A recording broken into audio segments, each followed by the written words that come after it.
کیا سائنسدانوں نے مصنوعی زندگی بنا لی ہے؟ اسپرٹ سیل اور مذہبی نظریۂ تخلیق۔ 1 جولائی 2026 کو امریکہ کی یونیورسٹی آف منیسوٹا سے ایک غیر معمولی سائنسی خبر سامنے آئی۔ سائنسدان کیٹ ایڈمالا، ایرن اینگل ہارٹ اور ان کی ٹیم نے غیر زندہ کیمیائی اجزاء کو جوڑ کر ایک مصنوعی خلیہ بنایا جسے اسپرٹ سیل کا نام دیا گیا ہے۔ یہ ننھا سا کیمیائی نظام وسائل حاصل کرتا ہے، بڑھتا ہے، اپنے ڈی این اے کی نقل بناتا ہے، تقسیم ہوتا ہے اور اس کی مختلف اقسام ایک دوسرے کے ساتھ مقابلہ بھی کر سکتی ہیں۔ اس کامیابی نے مذہبی مناظروں میں برسوں سے دہرائے جانے والے ایک دعوے کو ضرور امتحان میں ڈال دیا ہے۔ سائنسدان ایک زندہ خلیہ بنا کر دکھائیں، زندگی صرف خدا پیدا کرتا ہے، انسان تو ایک مکھی بھی نہیں بنا سکتا۔ تو دوستو، سوال یہ ہے، کیا سائنسدانوں نے واقعی زندگی تخلیق کر دی ہے؟ کیا یہ دریافت اسلام، عیسائیت، بائبل، قرآن اور ابراہیمی مذاہب کی نظریہ تخلیق کو غلط ثابت کرتی ہے؟ یا پھر اصل مسئلہ مذہب نہیں بلکہ وہ کمزور مذہبی دلائل ہیں جو ہماری لا علمی کو خدا کا ثبوت بنا کر پیش کرتے ہیں؟ آئیے جذبات سے نہیں، دلیل اور سائنسی شواہد سے اس سوال کا جائزہ لیتے ہیں۔ پاکستان، بھارت اور دنیا بھر میں موجود اردو اور ہندی بولنے والے دوستوں، آج کی ویڈیو نہ تو خدا کو ثابت کرنے کی کوشش ہے، نہ خدا کو رد کرنے کی۔ آج ہم صرف یہ دیکھیں گے کہ اسپرٹ سیل کی تخلیق نے مذہبی مناظروں میں پیش کیے جانے والے کن مقبول دعووں کو کمزور کیا ہے اور کن دعووں کو مضبوطی بخشی ہے۔ ویڈیو آخر تک ضرور دیکھیے، کیونکہ آخر میں ہم اس مضبوط ترین مذہبی جواب کا بھی جائزہ لیں گے کہ اسپرٹ سیل سادہ ضرور ہے لیکن اس کی پیچیدگی لیبارٹری میں منتقل کر دی گئی ہے۔ اسپرٹ سیل حقیقت میں ہے کیا؟ سب سے پہلے ایک ضروری وضاحت۔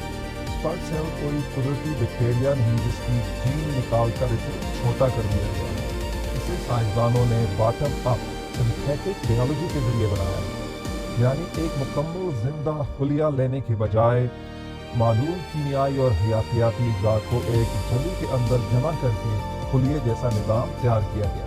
اس میں ایک چربی سے بنی جلی تقریباً 90,020 پیئرز پر مشتمل جینیاتی مواد اور پروٹین بنانے کے لیے درکار کیمیائی مشینری شامل ہے۔ یہ مصنوعی خلیہ خوراک اور وسائل حاصل کرتا ہے، بڑھاتا ہے، اپنے جینوں کی نقل بناتا ہے، تقسیم ہوتا ہے اور مختلف اقسام کے درمیان مقابلہ اور انتخاب بھی دکھا سکتا ہے۔ یعنی پہلی مرتبہ ایک باٹم اپ مصنوعی خلیے میں خلیاتی زندگی کے کئی بنیادی مراحل ایک ہی نظام میں دکھائے گئے ہیں۔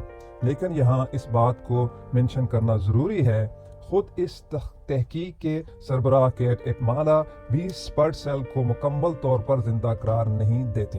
یہ اپنی توانائی خود مکمل طور پر پیدا نہیں کر سکتا، یہ اپنے رائبوسومز خود نہیں بناتا، اسے باہر سے مسلسل شکر، چکنائی، انزائمز، رائبوسومز اور دوسرے پیچیدہ اجزاء فراہم کرنے پڑتے ہیں۔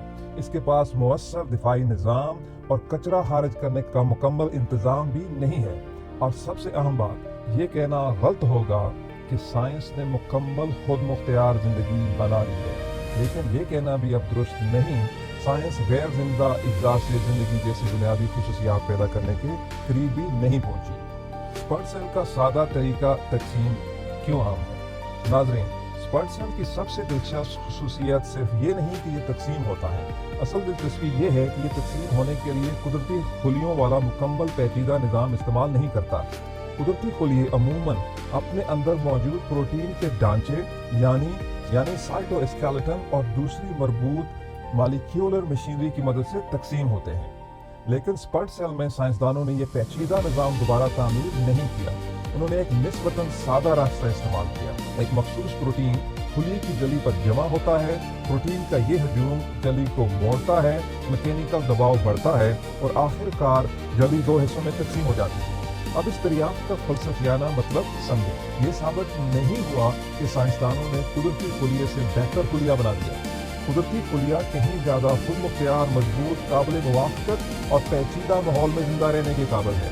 لیکن اسپرٹ سیل نے یہ ضرور دکھایا ہے کہ قدرت میں موجود پیچیدہ طریقہ کسی حیاتیاتی کام کو انجام دینے کا واحد ممکن طریقہ نہیں، اور یہی بات پرفیکٹ ڈیزائن یا کامل تخلیقی منصوبے کے بعض مذہبی دعووں کے لیے مسئلہ پیدا کرتی ہے۔ کیا انسان نے خدا کے نظام کو بہتر کر دیا؟